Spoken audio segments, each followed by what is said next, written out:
I'm really glad to be here, so thank you for coming. In fact, this is a special place for me because my Scala adventure actually started in London. This is where I bought this book and where I wrote and read my first lines of Scala code. And we are now in 2019, and Scala brought me back here to Sanus. So without further ado, we don't have much time, so this is the rough agenda of my talk. I'll share a story, a personal and everyday story of interruption that might be popular with most of you, or maybe all of you. Then I'll talk about how we can cause and react to interruption, and share some best practices, or practices that I consider best when working with interruption in functional effects. So we are in a Functional Scala conference, so I sort of assume that everyone is familiar with the idea of functional effects and I/O, but just let's spend 1 minute just to make sure that we're on the same page. So a functional effect is an effect that doesn't break referential transparency, unlike a side effect, like here. Because it breaks referential transparency, we cannot safely extract pieces of code and give them names, or reuse things and inline them and so on. So we cannot do the sort of refactoring that we could do with purely functional code, like here with an I/O monad. So just to sum up, side effects are bugs, effects are good. And just another disclaimer, I'm going to use some code in my examples. They use a simplified model similar to class effects, so just an I/O monad with throwable as the error type, because it's beyond the scope of the talk for type errors. And the names are also from CAS. I recommend to check it out if you haven't. So the story. So the story is a story of interruption, and it's a story that most of you, if not all of you, have had in the last weeks. You sit down to work. You have some tasks to do, right? So you think about what the task is, you remember what you were going to do, you open the appropriate project in the editor, and you start thinking about the task. You need to gather some context, like what is supposed to be done, what have I already done, and what am I going to do next. So you have that. You spend some time because this is a mental effort. You actually need to think about it for a moment. And then you start working, you work for 5 minutes, and then you stop because someone asks you a question. And at this point, you need to first clear your head out of your context. You need to forget what you were doing, essentially. Like I work like that. I cannot keep everything in my head at once. So I need to forget about my task and move on to the thing that my colleague asked me about. So this is a story of interruption, and we could write this in code, but there was some effect like working, right? And we need to cancel it, but how do we cancel this if this is just a program, a description of a program that will run in the future at some point? So we need a running computation to cancel it. So maybe I should use future. No. So, because the modern effect systems in Scala are based on the fiber model, so fiber is like a unit of execution, similar to a thread but more lightweight.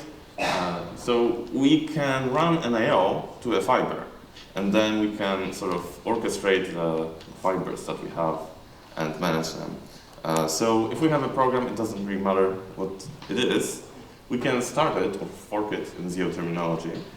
And that will give us an I/O of fiber. So we have a reference to an already running I/O when we are inside this program.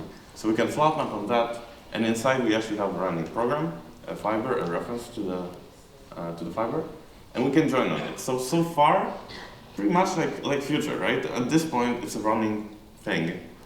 So it's like read-only feature. But what we can also do on fiber, we can cancel it. And this is the main difference between fiber and future.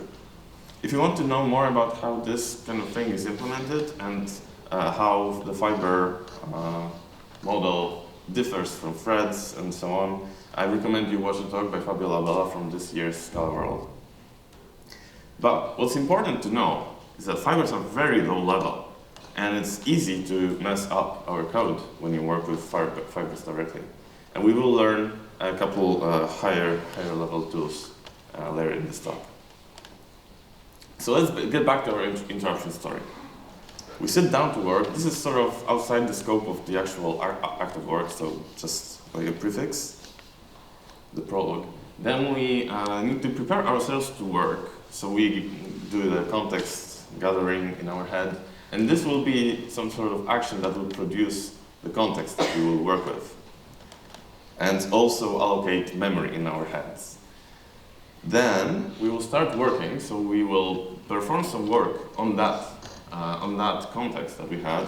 You can think of the word bracket here as flat map for now, just to simplify. We had the context, we put it to the process of work, and we start on this whole program. So at the point, like in the line below the worker process line, we will have an already running program in the background. It still doesn't need to have finished. Then we work, so we don't care about the timing, we just work as long as we can, but the process that sort of orchestrates us, the process that started our fiber, will wait and then cancel us. And this part, the sleep and the cancel, just really important, this happens concurrently to the developer process. But what's actually important about this is that we have a chance to redeem. We have a chance to clean up after ourselves if someone interrupts us. And this is the release section. So this is the main difference between bracket and flat map. We get this additional parameter for releasing the resource that we acquired in the prepare to work program. And what's also important, the cancel part should also wait for this to complete. So when cancel is done, when the next step happens, we should already have released. And we will run this release no matter what, no matter if we were cancelled, if we succeeded or failed. So just some color fancy stuff. The green part is the interruption that happens in our program, and the violet part is the finalizer. So sort of like the try finally, this is the finally. So I already showed how to interrupt and one way how to react to it, so let's expand on that. We use bracket, which is exactly like try with resources for asynchronous functional effects. Well, any sort of functional effects in Scala. So the first part is allocating the resource. Then we have the bracket and the way in which we will use the resource. You can see that it's exactly the same type that was produced by the initial program. And then we need to release that somehow. There's also a more powerful version of that, bucket case, which will also provide the reason for why we are cleaning up. So it will be completed, error, or cancel. So you can choose what you want to do based on the exit case of your program. And what's important in both of these, let's get back, is that if you have this whole thing and you cancel that at any point while it's running, you can be sure that the release will run. And also, if you start allocating the resource and try to cancel that, that should also complete, like this is sort of an atomic operation. The acquisition of the resource should happen and then the cleanup. All right, and there are also other helpers like guarantee, which is just try finally, and uncancel, which is bracket case with just a cancel case. We can also build the task as a cancelable one from scratch when we are interacting with some sort of legacy or Java or some sort of callback-driven asynchronous interface. Sometimes we get a way to cancel that callback, like that callback registration, so that the callbacks will never be called. So if we do get something like that, we can return that in the cancelable builder for our AO, and that will be called in the case of cancellation if we cancel this whole thing. So what's really important is that finalizers, the cleanup part, can never be interrupted, and that's a really good guarantee to have. So if that cannot be cancelled, what can be? And these days, it's pretty much anything. So the scope of things that cannot be cancelled across all the major effects is quite limited. It's pretty much assume everything is interruptible, except for these. So at every async boundary between one asynchronous effect and something else, there will be checking of the cancellation status. So if you cancel during the first one, and then there's some sort of thread shifting or scheduling happening, then the next one should not run. And also, all the major effect systems will check at least every n flat maps. So if you do like A flat map B flat map C, chances are somewhere in between these you should be able to interrupt, like to just not continue. And I think Zio will check at every flat map, but other implementations will not do this so often. There are also some cancellation safe spots, so places where you're guaranteed not to be cancelled, like the acquire and the release section of bracket. Also, if you are using the resource monad, that's the same thing. And sections explicitly marked uncancelable. But that's just the common part across all the major effects, class effect, Monix, and Zio. And there are also some differences, which I also wanted to mention. They keep changing, so if you are working with code that's like sensitive to interruption, you should definitely keep track of the changes and watch the change logs on every release. And yeah, basically make sure that you're still compatible. So the main differences that I think are worth knowing is that some of these effect systems will allow you to create cancelable and uncancelable regions. What's more, you can actually nest them together. So you can have a region that's some sort of uncancelable, but some parts inside it are cancelable. You can also, not every system, effect system will allow you to join on cancelled fiber. For example, in cats, joining a cancelled fiber will actually never terminate.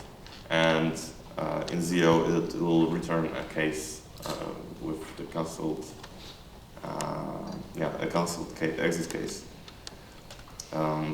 Also, this is sort of not behavior that's planned, but sort of accidental, but you won't always wait on the finalizer when you are canceling a fiber. And Zio also provides a way to interrupt blocking code and some futures, specifically futures built with an injected execution context, and that's a really new feature too. So the first two, that's just the last one. There's also supervision. So in Zio, I think by default, if you start the fiber from one program and this bigger program terminates, all the fibers started by it will also terminate. So the main fiber sort of supervises its child fibers. And that doesn't happen in all the implementations. So the first two of these are coming in Cats Effect 3.0. It's under active discussion. And we are also discussing the implementation changes for making sure that finalizers always semantically block your cancellation. So now the tips part. Quick. So the first tip is avoid concurrency if possible. Like, unless you have strict latency requirements, then you should keep your flows of your programs sequential. Just don't make your life harder than it already is. And also something I mentioned already before, avoid start and fork. Avoid working with fibers directly. Possibly this should be safer in Zio, but still I would recommend you don't do something that low level. Like this implementation of PAR is broken, because if you cancel the whole program, none of the programs taking part in it will be cancelled. What is more, if one of them fails, the other one will still keep running and potentially leak resources. So instead, you can use built-in parallel operators. There are some in Cats. in Cat's effect through a Cat's type class called parallel, and Zio also has built-in operators for that, as well as Monix. Also, if you don't just want to run some things in parallel, but something more complex, like waiting, like one program running until another one completes, then this is a perfect case for race, which will just run 2 programs, and the first one to complete will be the winner, and all the losers will be cancelled. Also, it's quite useful sometimes to use a deferred, which is a promise in Cats. We can do things like find the first program that completes, but still keep the others running unless someone interrupts the whole thing. So this is also safe, and I haven't used start or fork anyway. And there's much more we can do. We can do things like, okay, run this, but if it doesn't complete in 5 seconds, also log a warning. But if it completes in 5 seconds, don't do it. And don't interrupt the main program. This is from one of my previous talks from Scala, actually. And there's a new thing in Cat's effect coming to the next release, background. Background is a method that is sort of like start, but it manages the fiber for you, so you can only join on it. This is the await function. But you cannot cancel it manually. You can if you just exit from this use block. But it's a resource, so it will manage the lifetime of the fiber for you.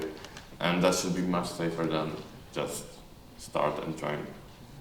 And if you have a really complex problem, like you need some sort of globally shared state and limited amount of concurrency, and I don't know, there's quite a lot of problems that can be solved with FS2 and Q. These abstractions are actually very useful even if you don't have like a streaming use case that you might be used to like infinite data. And this will be useful for all kinds of amounts of data as long as you know how to use it. Also check out ref and deferred. The combination of these two is quite powerful and allows you to build asynchronous state machines in functional code. So there are 2 talks you can watch about that.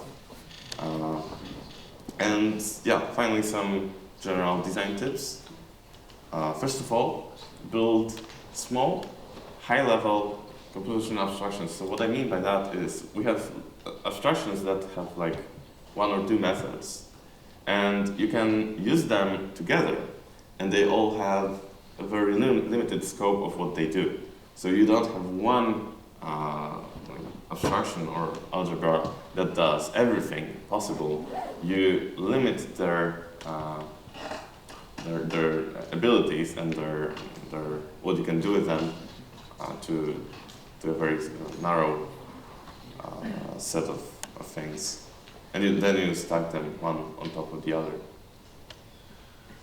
And keep your concurrency details away from your domain, because you don't want to entangle brackets and deferred and things like that with your business domain.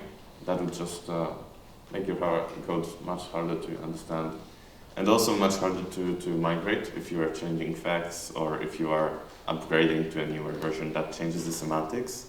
It's really best to keep these separate. And if you are working with polymorphic code, effect polymorphic code, like using Cat's effect type classes, you should definitely not, even if you want to use a specific implementation like Zio under the hood, you should not assume its behavior just because you know you're going to use it. You should assume only what's provided by the laws, so that you are able to work with any specific implementation. But if you really want some features, you want to some safety that a specific IO gives you, then you should write the code in concrete, not abstract. And definitely test the hell out of edge cases, because they will happen. You will have concurrency bugs, you will read resources, unless you test a lot. And then, even then, you are still not fully protected. So this is actually all I have. Thank you very much for listening. I hope you gain some information, useful information. I also please check out my YouTube channel. I do some videos on functional Scala from time to time. And yeah, you can see the slides online. This is all I have. Thank you very much.